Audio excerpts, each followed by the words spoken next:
안녕하세요. 네, 1월에 31일이라서 올해 2016년 마지막 회인데, 의미 있게 보내야 되잖아요. 그래가지고 저는 특강을 하기로 마음을 먹었는데, 다들 놀고 싶으실 텐데, 좀 쉬시고 싶을 거고, 네, 여기까지 특강을 나와주셔서 열심히 공부하시는 여러분들이 내년에 꼭 분명히, 합격의 결실을 맛보셨으면 좋겠습니다. 이 특강 자체는요, 우리가 연기 1기, 2기, 3기 이렇게 진행이 되잖아요. 그래서 연기는 이미 진행이 되어 있는데 1기 때부터 들어오시는 분들이 계세요. 그래가지고 출제 문제가 어떤 데서 나오고 우리가 출제 경향이 어떻게 되는지, 공부를 어떻게 해야 되는, 출제 경향이 어떻게 되는지 보셔야 되겠고, 첫 번째, 그 다음에 여러분들이 공부를 처음 하시는 분들이 있어가지고 공부 방법론을 좀 가르쳐 드리려고 해요. 이 공부 방법론이라고 하는 거는 우리가 법학을 전공하신 분들이 논문서 시험을 많이 보시거든요. 특히 이번에는 사법고시가 없어졌잖아요. 그래가지고 작년 시험에 3,000명이 넘어갔어요. 2차 시험 비율이. 그래가지고 보통 한 2,500명에서 3,000명 정도를 2차 시험에 봤었는데 3,000명이 넘는 사람들이 본 거죠. 사법고시가 없어지면서 2차 시험 민원이 많이 유입이 돼서. 그래가지고 이제 법학 과목 하시는 분들이 선택 과목 하는 것이 민소를 많이 하시는데, 민소가 법학 중에서 제일 어려운 과목이에요. 그래가지고 민소 안 하고 경영조직론을 하시는 분들이 계세요. 그래가지고 그분들이 들어오면 경영하면서 엄청 헤매시거든요. 그래가지고 공부를 어떻게 해야 되는지랑 이거하고 연결을 해가지고 뭐가 있냐면 답안 쓰는 법을 기초적으로 잡고 가야 될 것 같아요. 왜냐하면 우리가 연기 때 이미 이런 내용들을 좀 간략하게 했어요. 답안 틀은 어떻게 해야 되고 답안 어떻게 써야 되는지에 대해서 설명을 드렸는데, 1기에 처음 들어와가지고 이제 강의를 나가면서 1기부터는 몇 점짜리 시험을 보냐면 25점짜리 시험을 봐요.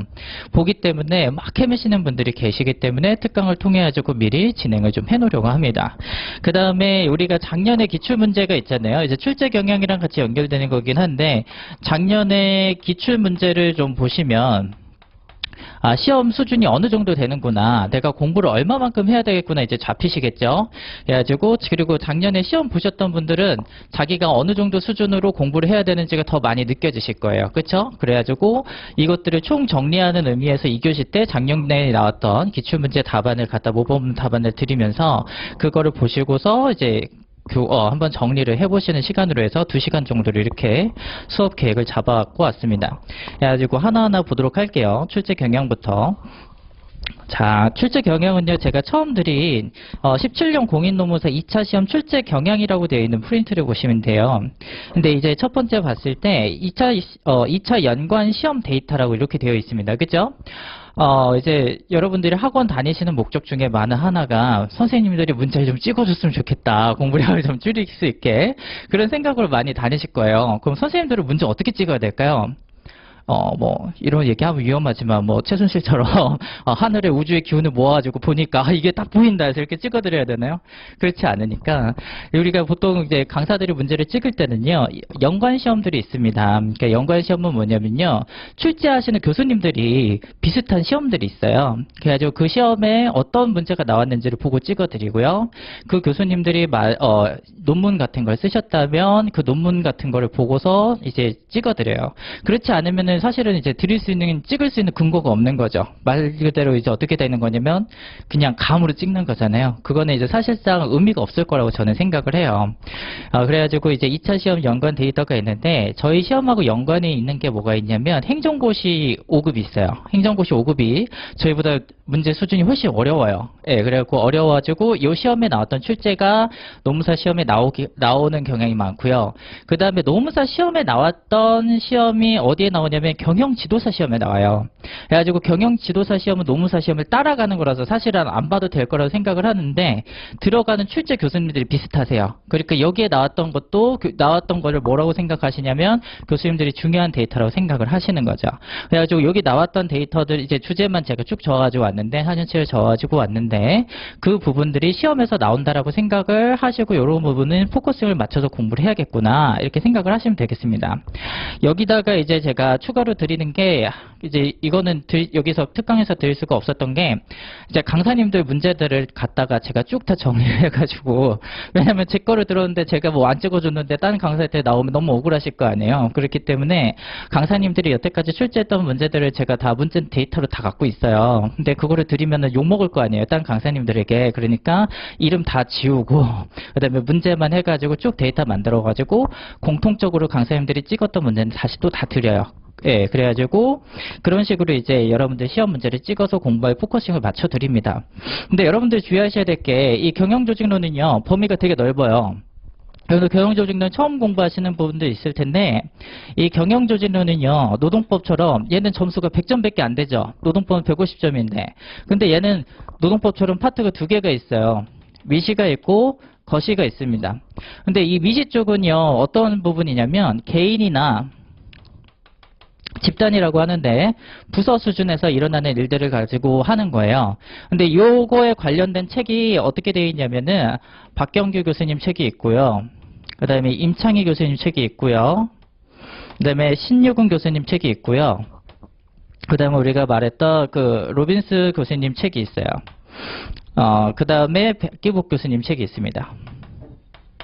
그래가지고 시험에 출제 가능한 게 이제 한 5권 정도 된다고 봐요. 그 다음에 이 거시 쪽에서 나오는 거는 어떤 거냐면, 조직의 설계 쪽이에요. 이 조직 설계 쪽에 시험에 나오는데, 이쪽에 나오는 책이 시험에 출제할 수 있다라고 보는 게, 자주 나오는 게 이제 데프트 교수님 책이 나오고요. 그 다음에, 돌아가셨는데, 김인수 교수님이라고 서울대 교수님 책이 있어요. 그 옛날 거긴 한데, 예, 이게 있고, 그 다음에 임창희 교수님 책이 있습니다. 해갖고 이렇게 3권. 해가지고 총 8건이 있고요. 그 외에도, 뭐, 다른 대학교, 이제 지방에 있는 대학교 교수님들인데 되게 훌륭하신 분들인데 그분들이 출제위원으로 많이 들어가세요. 근데 그 내용들은 좀 쉽게 되어 있고 책도 좋긴 한데 우리가 메인 교과서로 보지는 않아요. 근데 그런 책들이 있어요. 해갖고 총 8권을 보시는 게 맞는데 이걸 어떻게 다 보겠어요. 그죠? 그래갖고 여러분들이 다 보실 수 없으니까 이거를 정리해가지고 제가 교재로 드려요. 이제 교재를 출간을 해놨어요. 근데 아마 이제 1월 7일이 1기 시작일이니까 이때 맞춰서 교재는 나올 거예요. 이걸 내용을 다 정리해가지고 넣어놨습니다. 그래가지고 이 미시하고 거시가 두 가지가 돼서 양이 엄청 많기 때문에 여러분들이 경영중재론 공부하는 것을 좀 어려워하시는 경향이 있어요. 그런데 여러분들이 그럼 이 8권을 다 못 보니까 어떻게 해야 되냐? 그럼 포커싱을 맞춰서 공부를 하시는데 이제 찍어드리는 게 어떻게 찍어드리냐면 행정고시 나왔던 거, 그 다음에 경영지도서 문제 나왔던 거, 그 다음에 제가 이제 추가로 드리는 프린트 같은 경우 공부해가지고 여러분들 시험을 보시면 됩니다. 근데 여러분들이 이제 또 이제 주의하셔야 될 것 중에 하나가 공인노무사 출제 경향 분석을 좀 보세요.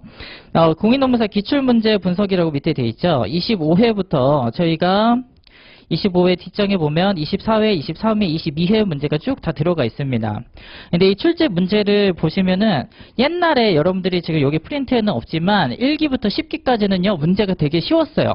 이론 하나를 주고서 뭐 LMX 이론에 대해서 쓰시오 이런 식으로 출제가 되었습니다. 근데 이제 출제 경향이 여러분들 문제를 보시면 어려워요 되게. 보시면 1번 보면은 조직이 직면하는 환경의 불확실성을 복잡성과 동태성 측면에서 분석을 하고 각각 상황에 적합한 산업의 예와 구체적인 조직 설계 방안에 대해서 논하시오 이렇게 나오죠. 그러니까 여러분들이 이 생각했던 거하고 달라요. 그래가지고 어떻게 되어 있냐면 요즘에 출제 경향이 50점짜리가 우리가 50점짜리가 하나가 있고요. 그 다음에 25점짜리가 두 개의 문제로 해서 경영조직론이 이렇게 구성이 되어 있어요. 그쵸? 근데 이 50점짜리 요즘에 출제 경향은 어떻게 되어 있냐면요.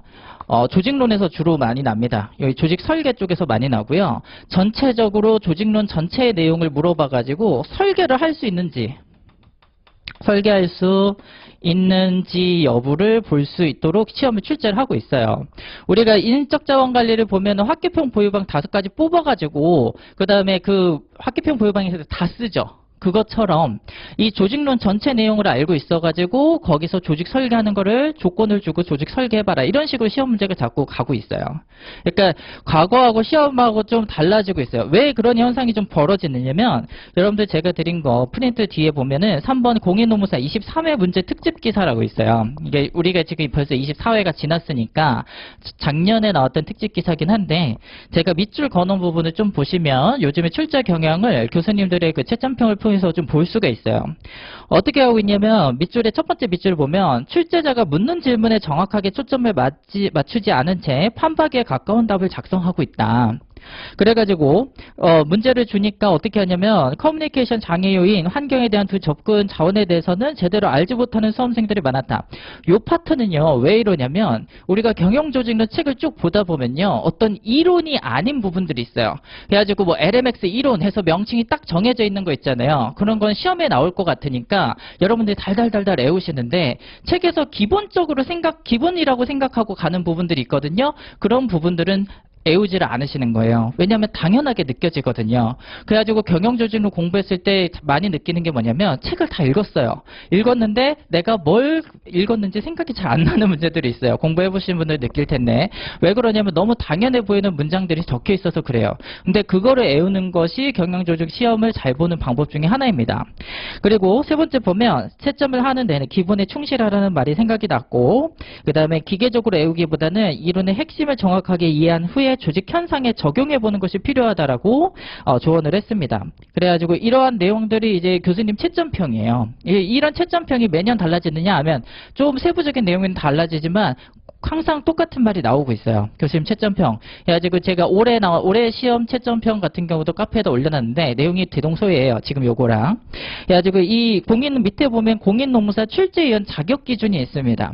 이게 이제 우리가 큐넷이라고 하잖아요. 시험 볼 때 접수하는 곳. 거기서 이제 공인노무사 출제하시는 시험 이제 교수님들을 뽑을 때 5명을 뽑아요. 근데 뽑는 5개 분야 파트에서 뽑는데 5명을 뽑는 게 아니라 5개 파트에서 뽑는데 어떻게 들어가냐면요. 학계에서 대학교 조교수 이상인자, 노동법은 전임 강사 이상인자, 법조계에서 판사, 검사, 변호사, 정부의 5급 이상 공무원, 그 다음에 산업계에서 공인노무사 자격 취득 후 5년 이상 실무 경험자, 그 다음에 기타로 석사학위 이상 소지자로서 관련 분야에 5년 이상 연구 경력이 있거나 5년 이상 실무 능력을 소지한 사람 이렇게 들어가요. 그래가지고 이 50점 문제가 이렇게 나오고 25점 문제도 마찬가지지만 출제 경향 중에 대표적인 트렌드가 뭐냐면 실무에 도움이 될 수 있는 문제를 출제하겠다.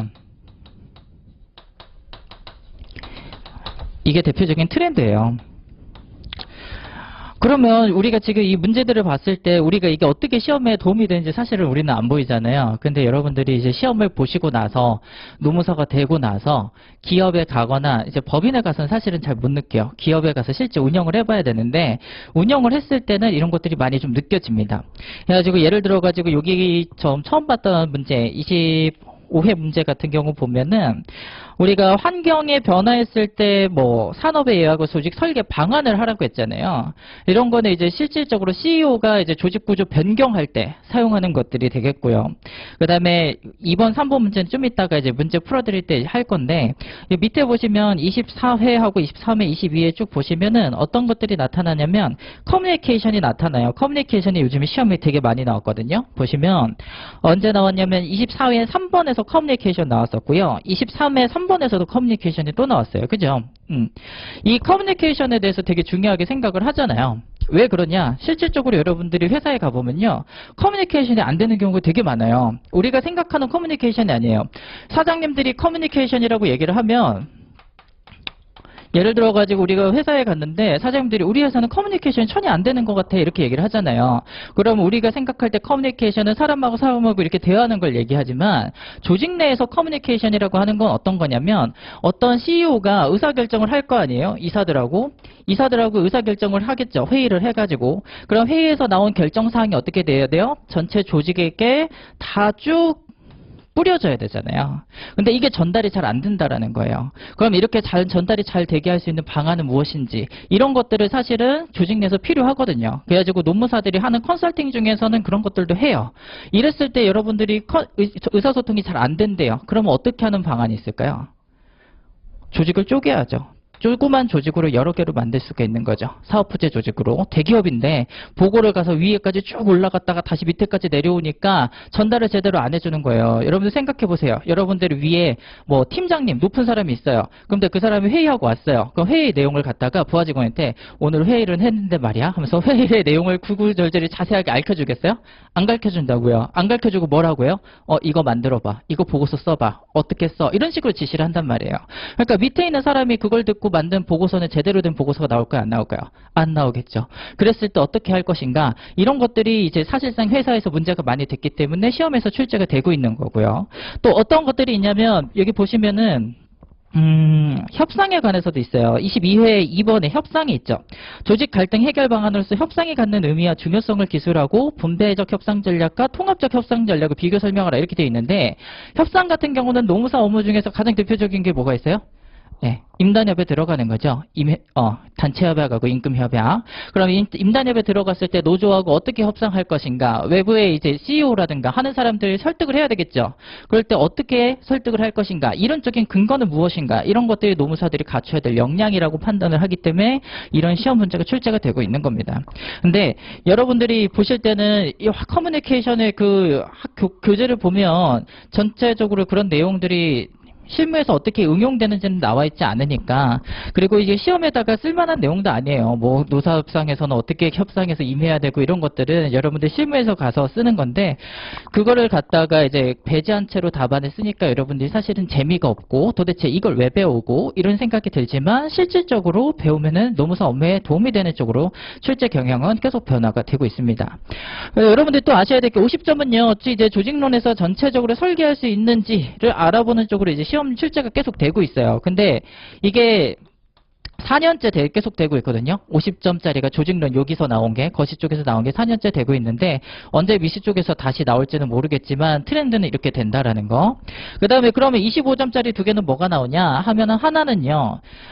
일반적인 이론을 물어보는 문제가 나옵니다. 일반적 이론을 물어보는 문제가 나와요. 이건 누구나 풀 수 있는 문제가 나와요. 예. 그 다음에 하나가 뭐가 나오냐면 브리타가 나옵니다. 브리타는 뭐냐면 떨어뜨리려고 내는 문제예요. 구석에서 내는 문제죠. 그쵸? 이거는 누가 어떤 강사가 와도 찍을 수가 없어요. 브리타는. 예. 그래가지고 이 브리타가 이렇게 시험에 출제가 되고 있고요. 그 다음에 이제 여러분들이 이제 나중에 답안 쓰면서도 제가 얘기할게지만 어떤 사회적인 이슈가 되는 것들이 있어요. 사회적 이슈가 되는 것들이 있으면 그거하고 관련된 이론 같은 경우는 또 나올 수가 있어요. 예. 그래가지고 시험 문제는 이런 식으로 출제가 되고 있다. 여러분들이 이렇게 판단을 하시면 좋을 것 같습니다.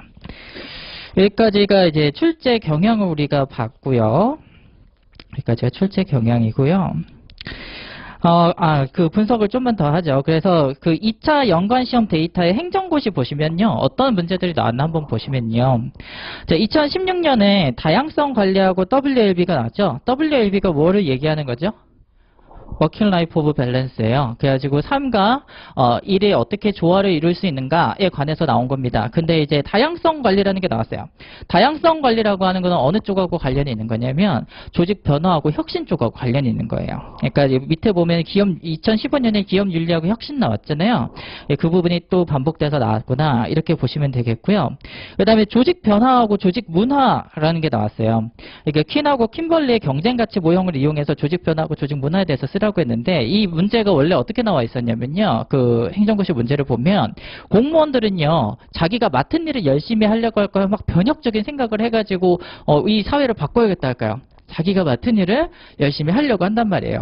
그게 뭐냐면 조직 문화예요. 그런 조직 문화는 어떻게 형성이 될까요? 저 위에 있는 기업에서는 CEO죠. 대통령부터. 대통령이 바뀌면 그래서 전체 문화가 바뀌어요.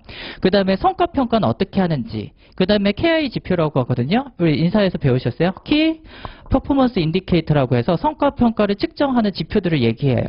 그런 것들은 어떻게 되어 있는지 이런 지표들이라든가 규정이라든가 하는 것들이 모두 모여서 조직 문화가 되는데 공무원이 갖고 있는 조직 문화를 변화시키고 싶은 거예요.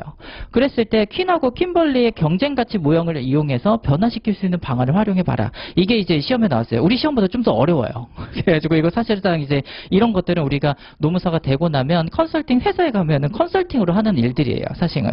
근데 이제 이 퀸하고 킴벌리 무형을 보면은 어떻게 돼 있냐면 조직 문화를 갖다가 구분할 때 우리가 내부 지향으로 구분하느냐 이렇게 외부 지향으로 구분하느냐 이렇게 나눠요.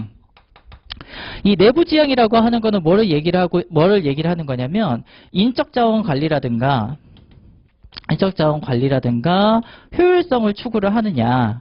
이 외부 지형이라고 하는 거는 뭘 얘기하는 거냐면 시장 개척 또는 창의적인 아이디어로 새로운 신제품 개발. 기업에서 이제 경영 조직론은요, 다들 아시겠지만 기업에다 초점을 맞추고 있는 거예요. 근데 여기서 이제 기업이 초점을 어디에다가 맞추고 있는가, 이걸 갖고, 이거 두 가지가 조직 문화에 영향을 많이 준다고 본 거죠. 퀸하고 킴벌리는. 그 다음에 또 어떻게 틀이 또 어떻게 돼 있냐면, 유연성을 지향하느냐, 질서를 지향하느냐, 이렇게 돼 있어요. 그래가지고 유연성이라고 하는 거는 뭐예요? 변화에 적응을 잘하겠다라고 하는 거고, 질서라고 하는 건 뭐예요? 통제를 통해서 효율성을 높이겠다, 이런 뜻이 되겠죠. 그래가지고 이제 조직 문화를 네 가지로 나눠 놓습니다. 그래가지고 나눠 놔가지고 이게 내부 지형이고 유연성일 때는 인적 자원 관리형, 그 다음에 여기에 이제 외부 지향이고 유연성일 때는 개방 체제형, 그 다음에 질서이고 내부 지향일 때는 위계 질서형, 그 다음 외부 지향이고 질서일 때는 생산 중심형 해가지고 각각 유형을 정해놓고요.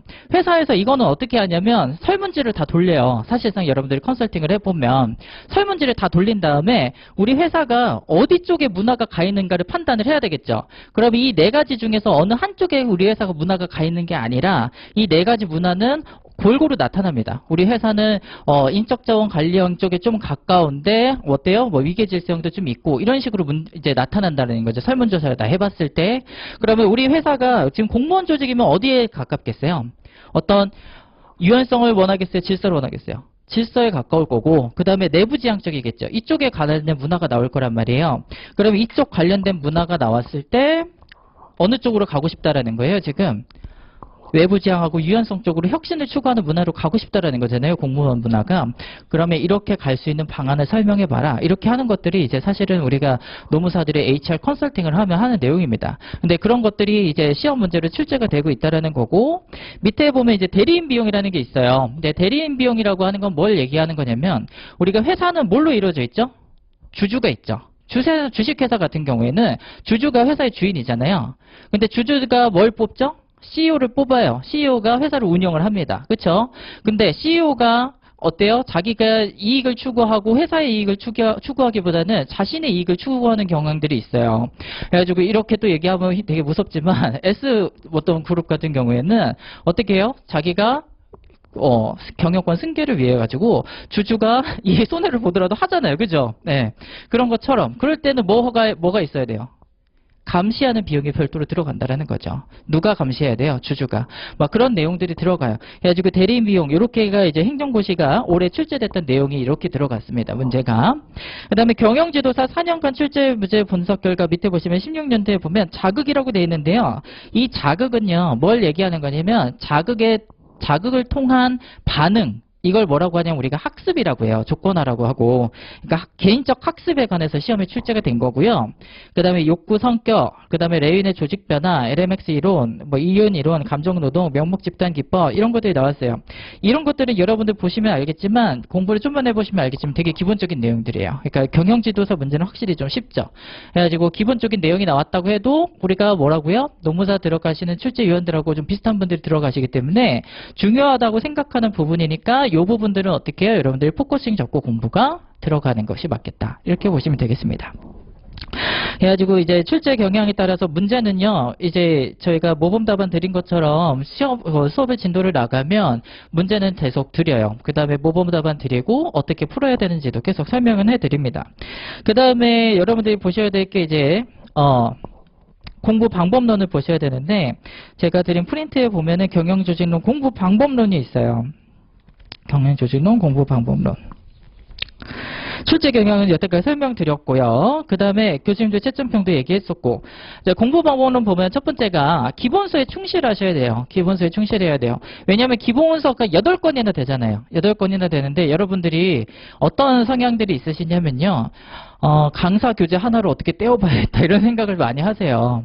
근데 제가 이제 느끼는 건데 뭐냐면 저도 이제 공부할 때는 그랬어요. 왜냐면 공부량이 많으면 내가 힘들잖아요. 줄여줬으면 좋겠단 말이에요. 근데 줄여줬으면 좋겠는데 공부를 하면서 느끼는 게 뭐냐면 이게 브리타가 있잖아요. 브리타가 있기 때문에 교과서를 꼼꼼히 다 한 번은 봐야 돼요. 어떻게든. 예, 강사 교과서로 해결 안 되는 부분들이 있어요.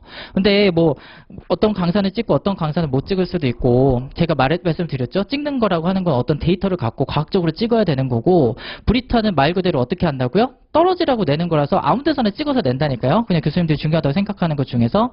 그러면 시험을 브리타를 못 찍어서 만약에 여러분들 시험을 망쳤어요. 그러면 누가 1년 더 공부해요? 여러분들이 하시잖아요. 저는 계속 너무 살아면서 돈을 벌어요. 상관없는데 여러분들 1년 공부를 더 하신단 말이에요. 1년 공부 제가 해보니까 한 4천 들더라고요.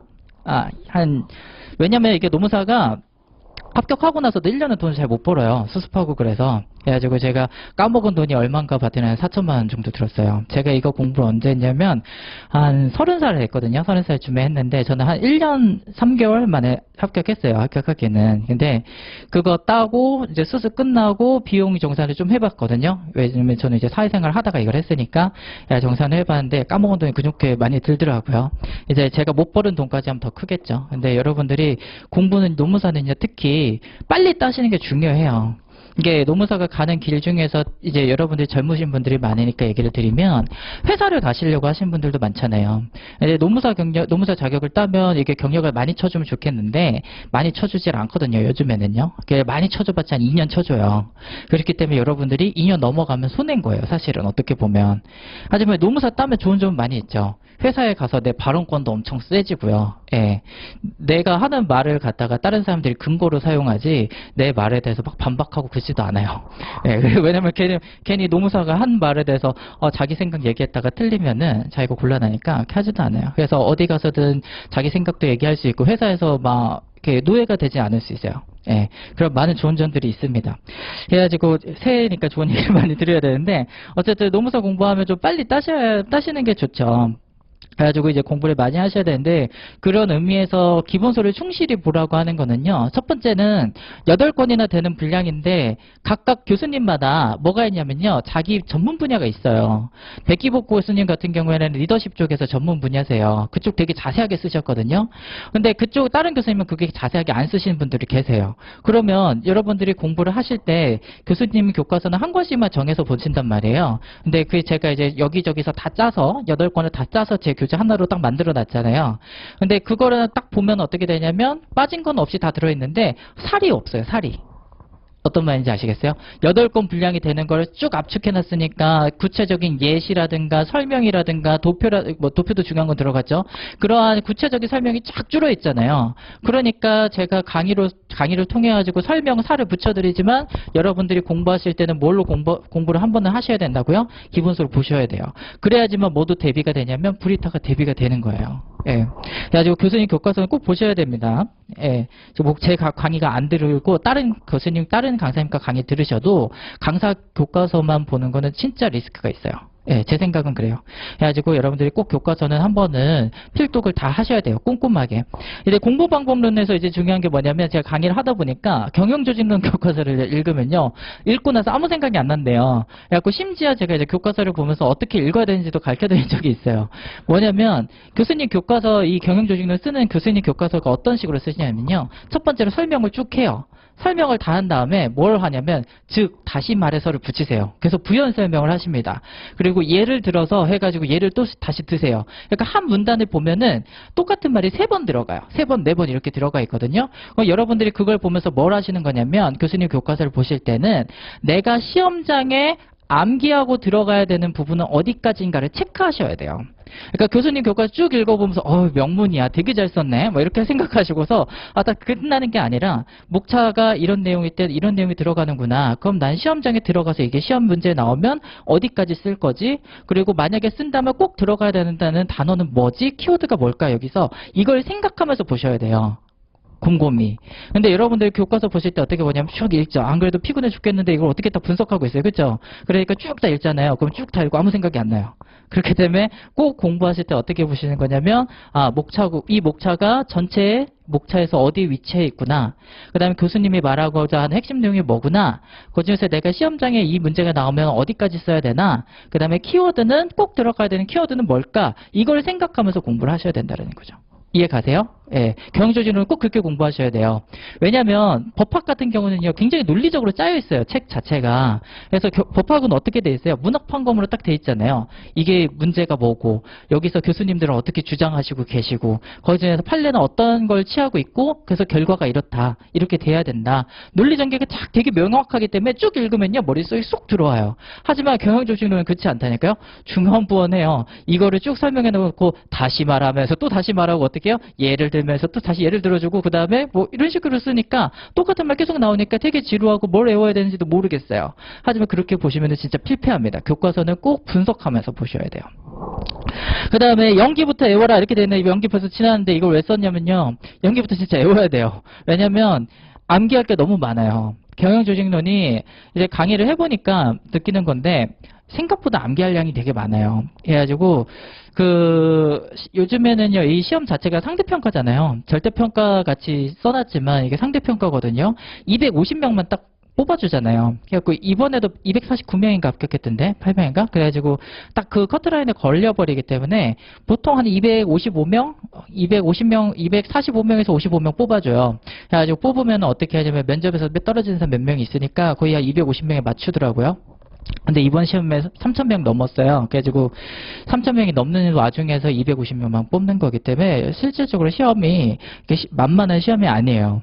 그리고 요즘에 취업이 어려워져서 젊은 사람들이 많이 봐요. 젊은 사람이 많이 보는데 이 젊은 분들이 보다 보니까 어떻게 하냐면 대학교 휴학하시고 오셔가지고 아침부터 밤까지 여기 고시촌에 박혀가지고 공부를 하세요. 예. 그러다 보니까 이제 제가 보통 주말밤 강의를 하는데 직장인들이 오시는데 직장인들은 힘드시잖아요. 일 다니고 먹고 살아야 되니까. 그러니까 어떻게 되시냐면 공부가 좀 처져요. 그러니까 암기할 양이 생각보다 많기 때문에 여러분들이 연기부터 암기가 들어가시는 게 맞아요. 그래가지고 특히 정의라든가 이런 거 꼼꼼하게 암기하셔야 되고 답안 현출할 때 키워드 같은 게 다 암기하셔야 되거든요. 그러니까 이것도 우리가 노동법 외울 때 막 노동법 판례 두 문자 따갖고 달달달달 외우잖아요. 그거만큼 하셔야지 되는 학문이에요. 예. 이거 뭐 인적자원 관리 글짓기가 된다고 하잖아요. 그 글짓기가 되니까 이것도 경조도 어떻게 쇼부 쳐볼 수 없을까 이렇게 하는데 경조 그렇지 않아요. 사실은 이게 이론이 많이 들어가기 때문에 여러분들이 이론이 많이 들어가서 암기 내용도 생각보다 많다라는 거를 좀 여러분들이 두셔야 됩니다. 그래가지고 세 번째로 이제 고득적 빈법은 연계에 있다 했는데 그러니까 인적자원 관리가 있고요. 우리가 경영조직론이 있잖아요. 이 경영조직론은요, 이론이 많이 들어갔다 얘기했었죠. 그래서 이 이론을 바탕으로 우리가 학교평 보유방을 하는 거예요. 그래가지고 예를 들어가지고 우리가 뭐 지각이라는 걸 배웠어요. 지각이라고 하는 건 어디에 있냐면 경영조직론에 있어요. 경영조직론을 배웠는데 우리가 지각에서 배우는 것 중에 뭐가 있냐면 지각에 오류가 있습니다. 오류. 그래가지고 우리가 후광효과라는 예를 들어가지고 뭐 후광효과다 이런 것들이 있다. 후광효과가 뭐죠? 어떤 사람이 어떤 긍정적인 특성을 보여줬어요. 그럼 그것이 다른 그 자극을 해석하는 데도 영향을 미치는 거죠. 우리가 이 휴광이라고 하는 게 그 부처님 뒤에 있는 그거잖아요. 이렇게 동그라미 그런 거. 해가지고, 이 후광 효과가 있다. 그러면 요걸 갖다가 인적자원 관리에서 쓰면은 뭐에다 쓸까요? 인적자원 관리에서 쓰면 우리가 학계평 보유방에서 뭐 할 때? 확보를 할 때 이 사람을 판단을 할 때 어떤 특정적인 긍정적인 거를 하나 받아들이니까 다른 자극을 해석할 때 다 긍정적으로 해석하는 경향이 있단 말이에요. 그럼 여러분들 사람 뽑을 때는 어떻게 해야 돼요? 면접 볼 때 구조적 면접을 해야 된다. 이유는 뭐예요? 지각에 오류가 있기 때문에 이런 식으로 가는 거예요. 그러니까 여러분들이 인적자원 관리에 들어가는 뭐가 되는 거예요? 이 경영조직론이라고 하는 거는 하나의 근거가 되는 것들이거든요. 그러니까 시험이 두 가지가 있는데 인적자원 관리도 보시고 이제 경조도 보시고 보통은 이렇게 짜서 보시잖아요. 보시는 이유가 이 인적자원 관리의 근거가 이론들이 다 여기서 나오기 때문에 그래요. 예. 그래가지고 여러분들이 이걸 갖다 잘 연계를 시키면은 두 가지 다 좋은 점수를 받기가 유리합니다. 예. 그래가지고 어떤 전략적으로 이렇게 공부를 하실 때 인적자원 공부하실 때 경영조직론을 잘 공부하시고 그다음 인적자원 공부할 때 이게 어디하고 연관되는 걸까 좀 생각을 해보면 돼요. 그래가지고 예를 들어갖고 하나만 더 예를 들어드리면 인적자원 관리에서 임금을 결정해요. 임금을 결정할 때 무슨 전략이 있는지 아세요? 우리가 선도 전략이 있고요. 임금 전략을 할 때는 선도 전략이 있고, 그 다음에 어때요? 추종 전략이 있고 막 그래요. 선도 전략이라고 하는 건 어때요? 다른 경쟁 조직체보다 더 임금을 많이 주는 거예요. 추종 전략이라고 하는 건 뭐예요? 다른 임금을 갖다가 그 밑에 있는 그 리딩 업체를 따라가는 거죠.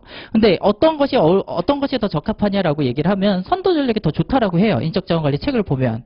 그건 왜 그래요? 우리가 요거의 근거가 어디서 나오냐면 공정성 이론에서 나와요. 공정성 이론. 예. 공정성 이론을 얘기를 할 때 우리가 공정성에 어긋난다고 생각하면 내가 하는 일보다 돈을 못 받는다고 생각하면요. 사람은 어떻게 해요? 꼭 행동을 해요. 어떻게 하냐면 내가 일을 덜 하거나 예, 일하는 시간을 태만하게 하거나 일을 줄이거나 이런 식으로 행동을 한단 말이에요. 근데 돈을 더 줬을 때는 어때요? 사람들이 그거에 대해서 불만을 갖지는 않아요. 예, 그렇기 때문에 이 공정성 이론을 가지고 근거를 가지고 다 인적자원 관리, 인적자리 관리를 하는 방법이 나오는 거거든요. 그래가지고 여러분들이 이걸 잘 연계를 좀 시키실 수 있으면 두 과목 대 점수가 잘 나오실 수 있습니다. 그래가지고 여기까지 공부 방법론을 말씀을 드렸고요. 밑에 연간 강의 일정은 쭉 보시면 아는데 1기 때는요. 보통 강사님들이 다 25점짜리 시험을 봐요. 25점짜리 시험을 단문을 외워야지 50점을 잘 쓸 수 있으니까 50점짜리 시험은요. 25점짜리가 연계된 게 많거든요. 그러니까 보통은 이제 25점짜리 시험을 보고 2기 때 되면 50점이나 75점을 봐요. 예. 그 다음에 3기 때는 이제 100점짜리를 보는데, 우리가 이제 뭐 1기가 아마 10회일 거고, 2기가 8회, 3회가 6회 이래요. 그러니까 시험, 강의 횟수가 그닥 많지는 않아요. 그러니까 여러분들이 평소에 공부하는 시험을요, 어떻게 하셔야 되냐면, 제가 공부할 때는요, 어떻게 했냐면, 목표를 정했는데, 개인적으로 뭐 공부는 하는 거고, 시험 볼 때 가장 좋은 게 뭐냐면요, 책을 안 보고, 보시는 게 제일 좋아요. 여러분들 실제로 나중에 이제 공부하실 때 독서실에서 공부하시든 뭐 집에서 공부하시든 시간 타이머 딱 정해놓고 이 모의고사 내가 풀어봐야지 하잖아요. 그럼 풀다가 꼭 책 다시 펴요. 필 수밖에 없어요. 궁금하거든요. 끝까지 다 하지도 않고, 왜냐면 끝까지 자기가 다 했을 때 누가 채점을 해주고 첨삭을 해주면 할 텐데 그것도 제대로 안 되잖아요. 혼자 공부하면. 그러니까 꼭 책 펴보고 다시 보게 되는데, 그렇게 되면 실전 감각이 없어져요. 학원에서 실제로 시험 봐도 뭐가 있냐면 뭐 첨삭 같은 경우는 제가 해드리면 되지만 그 시간이라든가 뭐 옆에서 분위기가 시험장 분위기가 안 나니까 조금은 다를 수는 있는데, 그래도 시험을 봐본 문제를 갖다가 여러분들이 시험장에서 만났을 때랑 시험에 많이 익숙해지지 않고 시험에 갔을 때랑은 천지 차이가 나요. 진짜로. 근데 그 감을 익히는 거는요, 책을 열고 해서는 절대 못 익힙니다. 예, 책을 갖다가 안 본 상태로 적어봐야지 어떤 게 늘어나냐면 내가 모르는 내용을 얼마나 아는 것처럼 쓸 수 있느냐, 그런 것도 늘어나고요. 똑같은 문장이 이제 아는 내용이 하나예요. 근데 그걸 양을 갖다가 3줄을 써야 될 때도 있고 5줄을 써야 될 때도 있어요. 그러면 어떻게 양을 늘릴 건가? 그리고 내가 아는 내용이 20줄이에요. 근데 20줄 다 쓰면 합격할 수 있어요? 딴 거 못 써서 떨어져요. 그럼 어떻게 해야 돼요? 압축해서 5줄로 써야 되겠죠. 그러면 그거 어떻게 할 건가? 그거는요, 실제 시험을 계속 봐봐야지만 느낄 수가 있어요. 어떻게 내가 답안을 쓸 건지를. 그렇기 때문에 여러분들이 학원에서 보는 시험은 이 경조뿐만이 아니라 뭐 노동법을 보시든 뭐 행정을 보시든 할 때 절대 책 보시지 마시고, 남들은 뭐 책 보고 피든 뭐 시간 안 지키든 전혀 상관없어요. 나는 시간 지켜가면서 써야 되고, 그 다음에 나는 책 보지 말고 써야 돼요. 그리고 첨삭을 받고 나서는 꼭 질문을 하세요. 강사님들한테. 예, 강사님들한테 가서 이게 어떻게, 여기가 왜 첨삭이 이렇게 나온 건지를 꼭 질문을 해서 이해를 하고 가셔야지만 실질적으로 도움이 됩니다.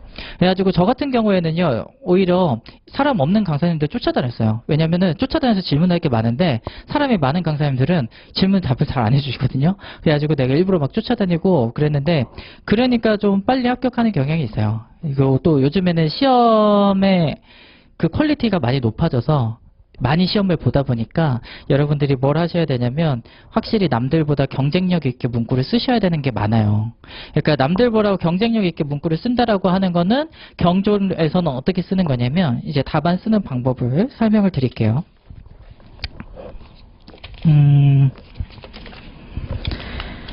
제가 드린 거 보면은 경영조직론 답안 쓰는 방법이라고 있어요. 답안 작성 방법 프린트에. 찾으셨어요?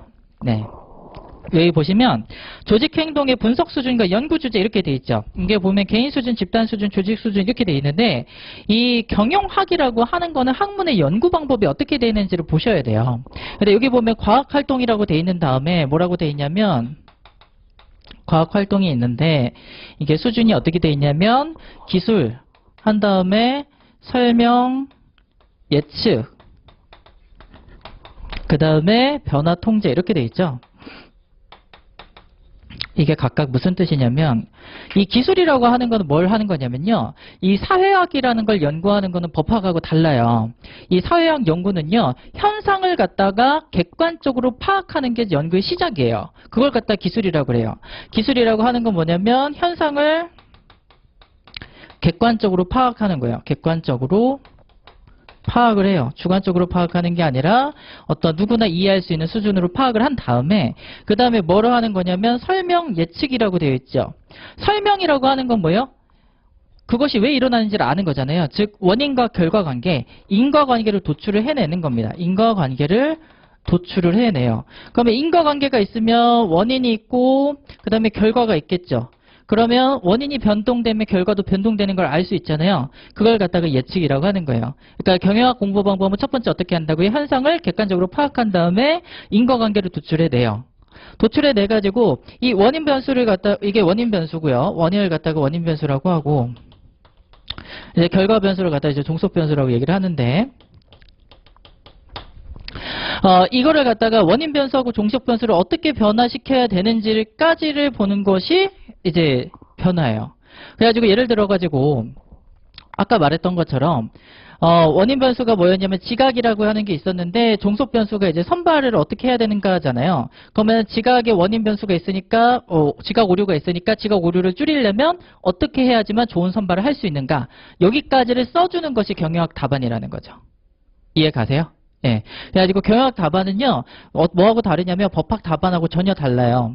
법학 답안은요, 문제점 도출한 다음에 학설 쓰고, 그 다음에 판례 쓰고, 그 다음에 자신의 의견을 쓰는 거예요. 이게 검토거든요.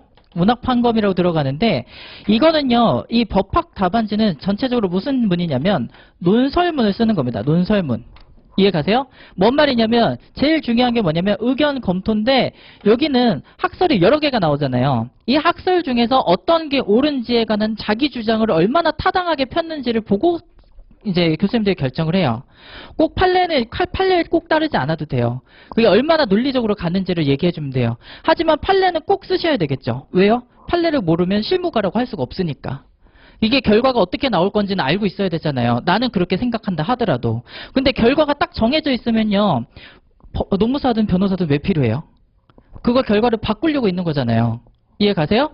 결과가 판례는 어떻게 한다 하더라도 내가 그게 아니라고 생각하면 바꿀 수 있는 주장할 수 있는 능력이 있어야 되겠죠. 그렇기 때문에 어디가 중요한 거냐면 의견 검토가 중요한 거예요. 논설문은요. 이해 가세요? 하지만 요거는요 연구된 학문이에요. 연구라고 하는 거는 이 사회학, 경영학이라고 하는 거는 교수님들이 뭘 해요?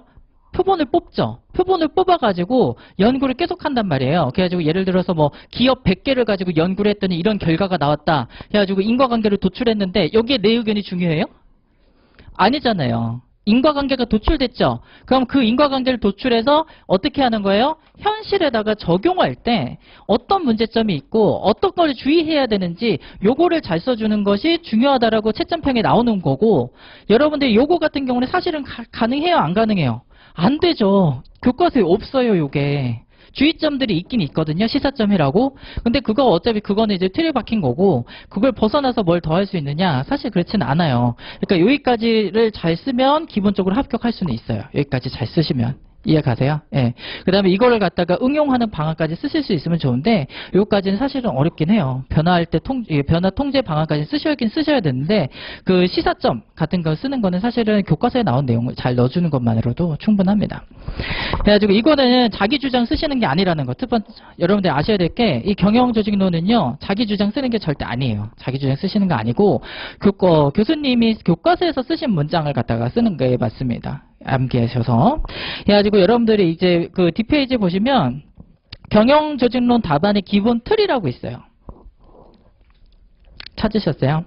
보시면 어떻게 되어 있냐면 첫 번째 서론 들어가면 돼 있죠. 서론 들어가면서 어떤 내용을 쓰시는 거냐면 첫 번째로 이 문제가 왜 중요한지 앞으로 내가 답안을 쓸 때 어떤 식으로 전개해 나갈 건지, 현실에는 어떤 이슈 사항이 있다. 그래서 이게 중요하다. 이런 식으로 쓰시는 거예요. 근데 여러분들 이게 중요한 것 중에 하나가 좀 이따가 구체적으로 답안을 보시면서 보시면 좋은데 이 각각의 점수를 매겨요. 그러니까 예를 들어 지금 뭐 서론 들어가며가 있잖아요. 들어가며가 있고 뭐 맨 끝에는 이제 뭐 맺은말이 있겠죠. 맺은말이 있을 건데 이러한 양식들 뭐 들어가며가 뭐 점수가 있어봤자 뭐 0.5점 줄까 말까 이럴 거예요. 0.5점 줄까 말까고 이거 써면 한 2분의 1페이지 쓰는 거거든요. 2분의 1페이지 정도만 써야 되고 이거 쓰는 것도 되게 까다롭고 그래요. 뭐 교과서에 있는 내용도 아니고 그래도 쓰시는 게 좋은 게 여러분들 교수님들이 채점할 때는요. 요즘에는 특히 그런 거 많잖아요. 시험 보고 나서 그 시험 출제한 데 찾아가서 내 답안지 어떻게 채점했는지 보여달라 막 이런 식으로 얘기를 해요. 그러니까 교수님들이 주관적으로 채점하기가 점점 더 어려워지잖아요. 여러분들 그 시점은 어떻게 하냐면 교수님이 답안지 하나를 세 분이서 보세요. 어떻게 하냐면 그 이제 구멍 뚫려 있거든요. 구멍 뚫려 있는 거 묶어가지고 이름하고 안 보이게 한 다음에 어떻게 하시냐면 OMR 카드를 갖고 가세요. 교수님이. 그래가지고 항목마다 만약에 이제 예를 들어서 모범 답안을 뽑겠죠. 교수님들이 모범 답안을 뽑아놓고 목차 내용이 뭐 이론의 내용이 있으면 이론의 내용 중에서 뭐 소목 뭐 1번에는 몇 점, 뭐 3점 근데 뭐 잘 썼으면은 5점까지 줄 수 있다. 뭐 이런 식으로 해가지고 배점을 갖고 들어가세요. 배점을 갖고 들어가가지고 어떻게 하냐면 OMR 카드 있죠? OMR 카드에다 보시면서 체크를 쭉 하세요. 계산하기 힘드니까. 그러면 쭉 해가지고 그걸 갖다 어떻게 하냐면 점수를 갖다가 교수님 3명이 딱딱딱 넣으면 카드를 넣으면 점수 합계가 딱 나오겠죠? 그걸 갖고 평균값을 주는 거예요. 점수가. 채점 그런 식으로 하시거든요. 그러니까 교수님이 점수가 들어간다고 목차를 뽑아놨는데 목차를 안 쓰면 점수는 어때요? 안 나가요. 예. 그러면 들어가면 맺은말에도 점수가 들어가면 쓰시는 게 좋아요. 간단하게라도. 25점짜리 같은 경우에는 안 써도 되지만 어쨌든 형식을 갖추는 게 중요합니다. 여러분들이 이게요. 몇 점 만점이죠? 100점짜리 답안이에요. 근데 우리가 몇 점에서 합격선이 나오죠? 60점으로 합격을 맞추죠. 해가지고 몇 점에서 커트라인 나와요. 그냥 59.8점이 커트라인입니다. 이런 식으로 나오잖아요. 그래요. 물론 이게 그렇게 되어 있어요. 왜 그러냐면 이 100점의 기준이 뭐냐면요. 공부 박사학위를 갖고 있는 학생이 오픈북으로 충분한 시간을 주고 답안을 작성했을 때를 100점으로 잡아요. 그러니까 여러분들의 답안의 합격선은 60점인 거예요. 이해 가시죠? 그러면 그 학생들이 답안을 어떻게 작성해야 돼요? 논문 형식으로 작성하게 돼 있어요. 여러분들 논문 대학교 다닐 때 다 써보셨죠? 그래서 논문 쓰는 형식으로 쓴단 말이에요. 그러니까 여러분들 형식을 갖다가 논문을 집에 가서 한번 보세요. 어떻게 써있나. 근데 우리는 요거 답안 쓰면서 밑에다가 뭐 각주 달아요, 안 달아요? 안 달잖아요. 원래 그런 것도 원래 다 달아야 되는데 쓸 수가 없고 오픈북이 아니니까 이론 내용이 얼마나 정확한지, 얼마나 논리적인지, 설명력이 있는지 이런 것들을 보시는 거죠. 그래가지고 논문을 기준으로 해서 이제 답안을 쓰신다고 생각을 해야 된다라는 거죠. 그리고 두 번째는 뭐가 중요하냐면 목차가 답안 제점이 들어가 있는데 안 쓰면 그 점수만큼 날라가 버리기 때문에 여러분들이 그걸 감안하셔가지고 목차는 어때요? 문제하고 관련 있는 거는 목차로 다 뽑아야 돼요. 네, 문제하고 관련 있는 거 목차로 다 뽑아야 되고 이 문제를 주어지는 거에 따라서 목차가 어떻게 되겠어요? 달라지겠죠. 그러면 경조는 목차 외우는 거 불가능해요. 예, 이론 내용에서 목차가 쭉 다 정리가 머릿속에 돼 있는 다음에 그 목차 중에서도 어떤 걸 쓸지 어떤 걸 뺄지를 결정을 하셔야 돼요. 지금 이제 한 40분 정도 설명했는데 벌써부터 힘드시죠? 이게 경영조직론만 힘든 게 아니라요. 노동법도 마찬가지고 행정도 마찬가지예요. 요즘 수준이 이래요. 합격하시려면. 예. 옛날 수준이 아닙니다. 예. 겁을 드리려는 게 아니라 그 정도 해야지 되는구나 하고 가셔야 여러분들 합격하실 수 있어요. 예. 그래가지고 이제 보면은 공통적으로 나오는 내용들이 있어요. 보통 첫 번째가 뭐가 있냐면 의의가 들어가야 되는데 의의는요 학자까지 외우시진 않아도 돼요. 학자마다 정의가 달라요. 학자들이 연구를 하잖아요. 연구를 할 때 자기 연구 주제를 어떻게 해야 돼요? 특정을 해야 돼요. 그러면은 조직이다. 우리가 조직을 기본 대상으로 하는데 조직구에는 뭐가 있어요? 이윤을 추구하는 기업도 있지만 아니면은 공공복리를 하는 재단도 있겠죠. 그쵸? 재단도 있잖아요. 그래가지고 그런 그 연구 대상을 뭘로 할 건지를 해야 되니까 정의를 다 다르게 내린단 말이에요. 학자마다. 그러면 그거를 갖다가 학자마다 다 따로 외울 수는 없으니까 여러분들이 원하시는 거 하나 외우면 되는데 어떻게 외우셔야 되냐면 의의가 항상 답안지에 처음에 들어가요. 들어가면 다음에 여기 이제 이런 내용 들어갈 때 이제 의의가 들어가야 되니까 이 의의는 어떻게 해요? 답안지의 인상을 결정해요. 그러니까 여러분들이 판례 문구처럼 꼭 깔끔하게 외워서 딱 써주시면 아 공부 많이 한 학생이네라는 느낌이 확 들겠죠. 이해가시죠? 두 번째는 유형 분류가 나와요. 유형 분류가 시험에 가끔씩 나올 때가 있는데 여러분들 유형 분류는 왜 할까요?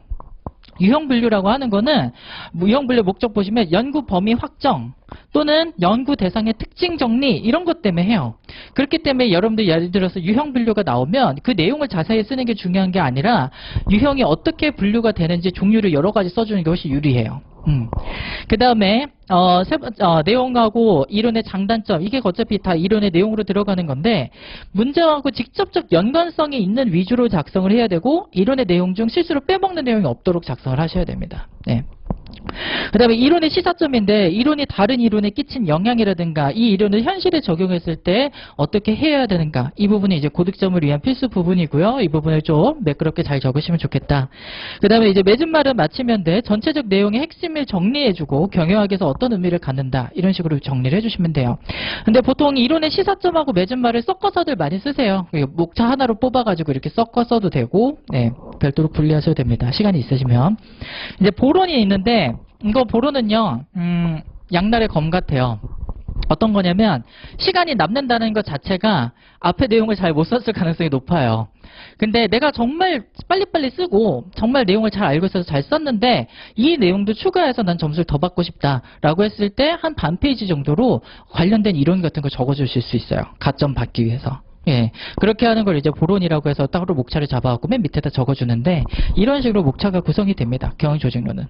예, 대표적으로 해서 여러분들 이제 논문 봤을 때 들어가는 것처럼 서론, 의의 적고, 유형 분류, 이론의 내용이 어떤지, 이 이론의 장단점이 어떤지, 이론이 어떤 시사점을 갖는지, 그 다음에 맺은 말 하면서 내가 어떻게까지 글을 정리했고, 그 다음에 이거는 경영학적으로 어떤 의미가 있다. 추가적으로 어떤 내용도 있다. 이런 식으로 작성하는 게 경영학 답안의 방법이에요. 이 경영학 답안 작성할 때는 어떤 원칙을 지켜야 된다고요? 객관적으로 현상 설명, 인과관계 도출, 그 다음에 변화 통제. 이 세 가지의 기본 틀 안에서 이 내용이 들어가는 거예요. 이해 가시죠? 네. 그 다음에 경영조직은 중요 채점 요소가 있습니다. 목차, 채점위원도 목차 모범 답안 정해놓고 채점 시작하시기 때문에 목차마다 점수 범위 정해놓고 내용 읽어본 뒤에 점수 매기는 방법으로 진행이 되니까 여러분들 주의하셔야 되고 키워드는 내용 평가하는 방법으로 들어가요.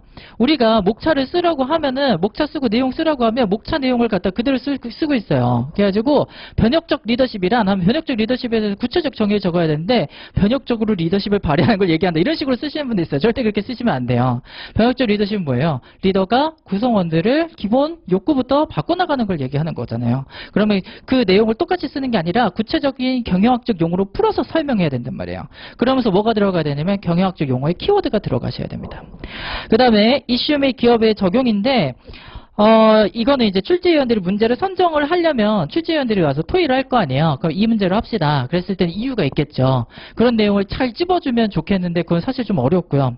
그 다음에 이걸 기업에다 어떻게 적용하는 것이 좋으냐 이런 거는 제가 말씀드렸다시피 이 요즘에 시험 출제 경영은 어떻게 되고 있다고요? 실무가들이 들어가고 있어요. 실무가들이 들어가고 있고 노무사도 5년차 이상이 들어가고 있고 그렇기 때문에 실질적으로 이거 시험을 봐가지고 업무를 잘하는 사람들이 나왔으면 좋겠다 이런 생각을 하겠죠. 후배로. 그러니까 그런 내용들이 들어가 있는데 그런 내용을 만약에 캐치해서 쓸 수 있으면 고득점이 가능하겠다. 이 정도 여러분들이 주의하시면 좋을 것 같아요. 그래가지고 지금까지 한 개 출제 경영, 경영조직은 어떻게 공부하셔야 되는지 그거하고 답안은 어떻게 작성해야 되는지 여기까지 제가 설명을 드렸습니다. 한 10분 쉬었다가요. 그 다음에 작년에 문제가 있는데 작년 문제를 보시면서 경영적 답안 제가 여태까지 설명 들어갔던 것들이 어떻게 적용되는지랑 작년 문제 머릿속에 한번 정리하시면 좋을 것 같습니다. 10분 쉬었다가 진행하겠습니다.